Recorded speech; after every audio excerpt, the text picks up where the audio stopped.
Oggi sono con un mio amico di lunghissimo corso Caro. che ho conosciuto ieri al bar, tra l'altro.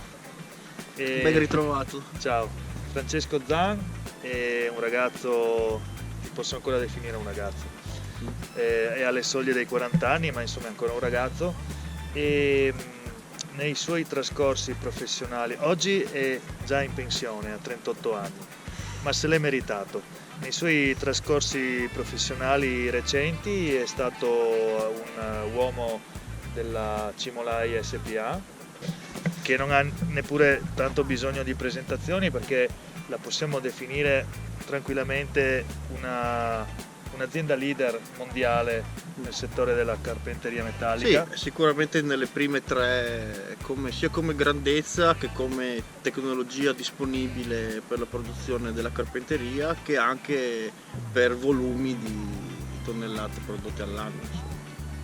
Ecco, quindi una autentica eccellenza del nostro Friuli Venezia Giulia, perché qua oggi tutto è un'eccellenza, anche un tombino è un'eccellenza, però nel caso di Cimolai siamo tranquilli, non abbiamo paura di essere smentiti. Sì, io per Cimolai ho svolto diversi lavori in varie parti del mondo. Diciamo la più importante probabilmente, sia per dimensioni che anche per impatto sulla sicurezza mondiale, se vogliamo dire così, è il nuovo sarcofago che hanno posto in essere, finito l'anno scorso, sulla centrale di Chernobyl. Una struttura importantissima perché utile sia dal punto di vista, diciamo, della sicurezza, perché è un sarcofago che di fatto impedirà alle radiazioni o a eventuali radiazioni che sono previste nel futuro a causa del fatto che il sarcofago esistente si sta rompendo, di emanarsi quello all'esterno. Fatto nell'86 dopo il disastro. Quello fatto nell'86, sì, che grosso modo non era altro che una grossa gettata di cemento per coprire il buco dell'esplosione, insomma non sono andati molto oltre.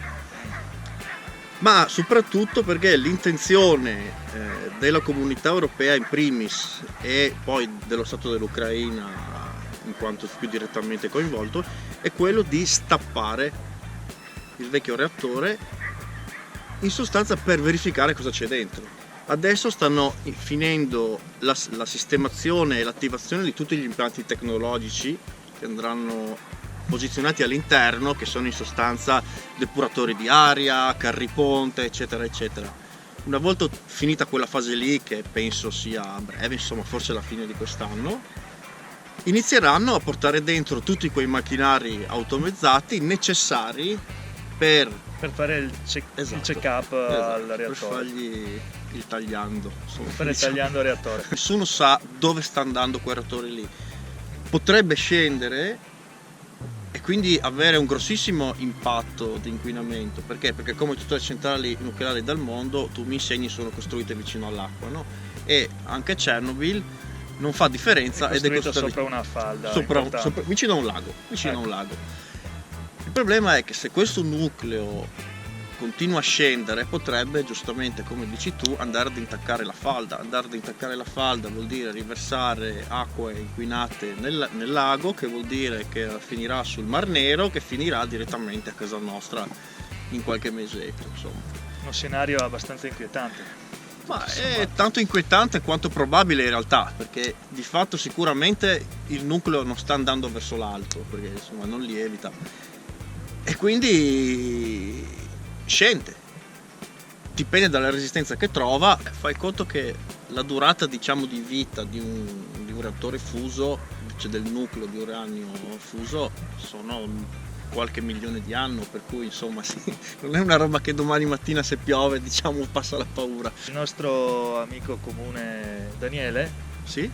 Mi racconta che però tu di notte sei fluorescente.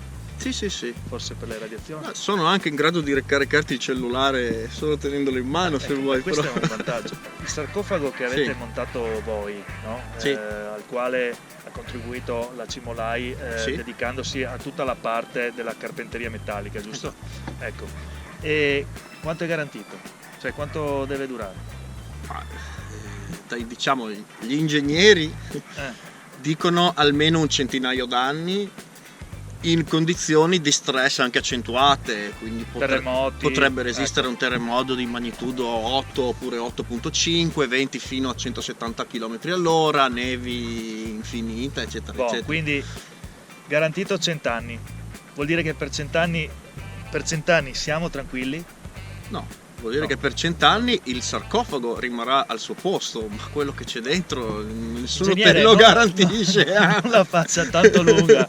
Perché ingegnere? Non sei ingegnere? No, Cosa diavolo sei? sono geometra, Come, tu sei solo geometra? solo. Di solo tu? Cioè Gli noi, ingegneri non li hanno mandati, l'uomo hanno della- mandato i geometri. l'uomo della Cimolai in Mm. Ucraina, cioè il destino Esatto. dell'umanità affidato a un geometra? Esatto. Mi pare che tutto ha funzionato benissimo. Questo ce lo devi dire tu. Cioè, da quello che ho visto io, sì. Il discorso delle radiazioni che dici tu è un discorso vero, nel senso che le radiazioni decadono col quadrato della distanza, per cui più tu sei vicino al reattore, più è alta la tua esposizione. Ma ti faccio un esempio: se tu stai a 50 metri dal reattore, assorbi una radiazione di 100, ok? Se stai a 200 metri, 1. Se stai a 500 metri, 0,0001. Se stai a 2 km, 0,000001. Per cui già a una distanza, diciamo, di sicurezza di 400-500 metri, l'impatto diretto delle radiazioni è quasi nullo. La cosa fantastica è che noi, vivendo in Friuli Venezia Giulia, regione soggetta al radon, sai, il gas, ecco, abbiamo un livello di radiazione ambientale, cioè una radiazione che non dipende ma che sta nel luogo, che è 2-3 volte più alta rispetto a quello dell'Ucraina. Per cui di fatto Escluso il sito di Chernobyl però. scusa se non ti siedi sopra il motore, però già se stai a 1 chilometro, le radiazioni che tu percepisci solo vivendo e respirando sono minori là che qua. Quindi mi stai dicendo che Una passeggiata di salute. potremmo andare in vacanza. in villeggiatura a consiglio. Chernobyl, farci una settimana lì e sarebbe un toccasana per la nostra salute. Per esempio, prendendo l'aereo. No, dai. Sì, no, ti dico, ma tocca dai, stare di perché salute c'è- e parliamone. L'unica cosa che non mangerei sono i funghi del bosco, quello Ok. magari forse lo eviterei. Però il solo E fatto di stare là non è un problema. mostriciattoli, creature mutanti. Questo è un Sì. altro interessantissimo luogo comune. Non ho trovato i mostri, quelli brutti diciamo, però mostri di bellezza, credimi che più di qualcuno. E qui si aprirebbe un altro capitolo infinito Esatto, che però devi ci mettere allontana, vietato ai minori. Sì, ma ci allontana troppo dall'argomento di oggi. Noi avevamo due tipi di protezioni, due dosimetri in sostanza. Un dosimetro registrava la quantità di radiazioni che noi ricevevamo nell'arco di un mese, per cui era sempre acceso e sempre con noi. E questi dati qua poi venivano scaricati, analizzati, se risultavi aver ricevuto un quantitativo di radiazioni troppo superiore venivi, tra virgolette, mandato in vacanza. Ok.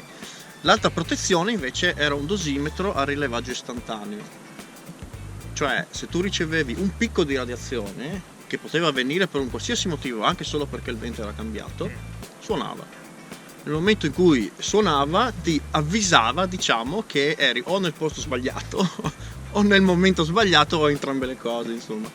Spiegami una cosa, eravate lì con delle tute o un equipaggiamento particolare o eravate con le tute da imbianchino come si vede nei filmati d'epoca dei poveri operai dell'Unione Sovietica? No, avevamo, dipende in che zona lavoravi, diciamo. Nella zona di sicurezza, cioè quella dove c'era la costruzione dell'arco, avevi una semplice tuta da lavoratore, insomma.